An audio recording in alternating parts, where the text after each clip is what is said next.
offense crowded with tight ends that don't want to block, wide receivers on the brink of breaking out, running backs that can't reach 4 yards per carry, and the enigma that is Caleb Williams at quarterback, last year's Chicago Bears were hard to get a read on.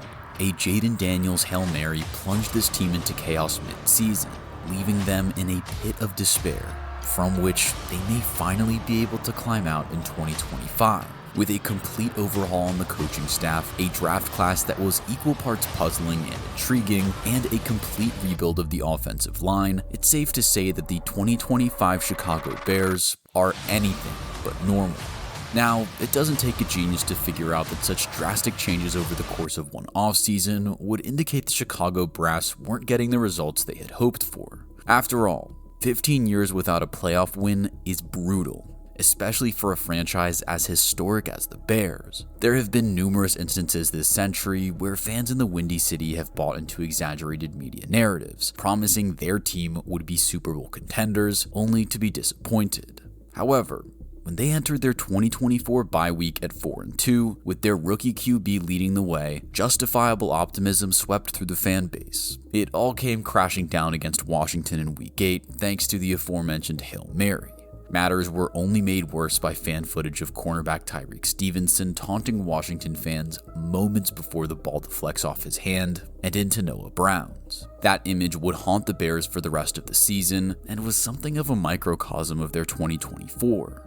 Premature optimism undone by abysmal execution. 5 weeks later, head coach Matt Eberflus was sent home after completely fluffing his lines against the Lions, blowing his team shot at a game winner with clock mismanagement. The entire season, Caleb Williams struggled to replicate his college form, holding onto the ball far too long, which saw him sacked more than any other quarterback in the league. This wasn't helped by an O-line that allowed the second highest QB pressure rate in the NFL either. Bears general manager Ryan Poles had his work cut out for him come season's end. You see, Poles has been a polarizing figure amongst the Bears fan base. On paper, the guy looks like a footballing genius, but Chicago hasn't seen a winning season under his stewardship. Apart from some whiffs early in his stint, Poles has made some brilliant money moves. He absolutely fleeced the Panthers in exchange for Chicago's 2023 first overall pick, as the Bears wound up with DJ Moore and picks that turned into Caleb Williams, Darnell Wright, Tyreek Stevenson, and Torrey Taylor, as well as Luther Burden III in this year's draft. More on him later. Even more impressive has been Poles' contract management. The extension of two-time Pro Bowl corner Jalen Johnson at $76 million over 4 years wasn't just clever because it locked down their cornerback one, but rather because of the timing. The cornerback market exploded shortly thereafter, with other elite players at the position such as Sauce Gardner, Derek Stingley, and J.C. Horn each costing their teams between $5 and $11 million per year more than Johnson for comparable output. This, alongside smart contract extensions in previous offseasons, including Montez Sweat, TJ Edwards, and Kyler Gordon, has afforded Ryan Poles and the Chicago Bears plenty of flexibility when it comes to cap management in the 2025 offseason. Like we said, they needed an overhaul. Thankfully, they're more than capable of doing that. So, now that we have a grasp of Ryan Poles' strengths, we have to talk about his biggest move of this offseason. It didn't come in the roster, but rather on the coaching staff, with the hiring of AP's 2024 Assistant Coach of the Year, Ben Johnson, from the Detroit Lions. Johnson is not only familiar with the division, but was also the hottest commodity on the market in this hiring cycle. After 3 seasons conducting a breathtaking Lions offense and resuscitating Jared Goff's career in the process, Johnson appears to be the perfect head coaching candidate to take over and lead this talented group to their full potential. His inventive play designs should get the most out of Caleb Williams and the unique skill set he possesses, which was stifled by poor offensive play calling in his rookie year. In Detroit, Johnson bore witness to the gold standard of head coach-general manager relations between Dan Campbell and Brad Holmes, a dynamic that he hopes to replicate with Ryan Poles in the Windy City. Thus far, things seem to be going well. Anyone tied to the Bears organization agreed that improving the offensive line and protecting Caleb Williams was the priority this offseason. They traded their 2026 fourth rounder for All-Pro left guard Joe Thuney, who was a cornerstone of the Kansas City Chiefs dynasty. Despite being played out of position at left tackle for much of 2024, between weeks 6 and 12, Thuney didn't allow a single pressure on Pat Mahomes, a truly elite veteran leader for this O-line. The Bears then sent their sixth rounder to the Rams in exchange for guard Jonah Jackson. He's had his injury struggles in recent seasons, but when healthy, Jackson is a solid player who, crucially, played under Ben Johnson in Detroit at the beginning of his career. With an offensive play caller as distinctive as Johnson, the value of that experience can't be understated. But the trenches weren't finished yet, as free agency brought a treasure trove of talent to Chicago. Drew Dahlman was the top center available, and the Bears landed him on a 3-year, $42 million deal. Meanwhile, on the defensive side of the ball, D-tackle Grady Jarrett also joins from Atlanta on a 3-year deal. Although the veteran isn't the game changer he used to be, Jarrett is still a valuable piece to add on this defensive line, which also welcomed Dayo Odeyingbo from the Colts, who will be looking to nail down a starting spot opposite Montez Sweat. If Odeyingbo and Jarrett can make an immediate impact, we should see Sweat perform closer to his 2023 best.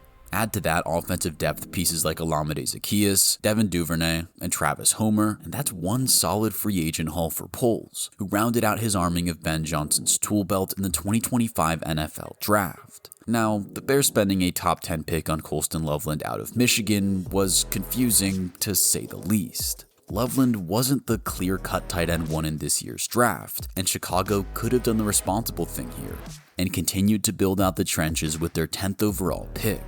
Not to mention, Cole Kmet was a more than serviceable starter for the Bears up until 2024, when the entire offense suffered from the institutional turmoil. But it's important to remember that this is a Ben Johnson regime now.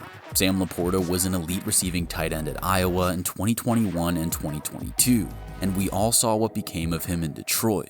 Colston Loveland was a machine for the Wolverines, proving pivotal to their national championship run in 2023 before balling out in 2024 despite a significant dip in team performance. With a decent offensive line around him now, and based on Johnson's history, meaning a scheme that will rely heavily on its receiving tight ends, Loveland should see plenty of targets from a rejuvenated Caleb Williams. In the second round, Poles and Johnson got their golden boy even more to aim at, selecting Luther Burden III from Mizzou with their last pick from 2023's Bryce Young trade, a yards after catch threat whose versatility was hidden in a predictable college offense. Burden will be a perfect addition to Ben Johnson's unit. He's one of the most electrifying playmakers available at the position in this year's draft.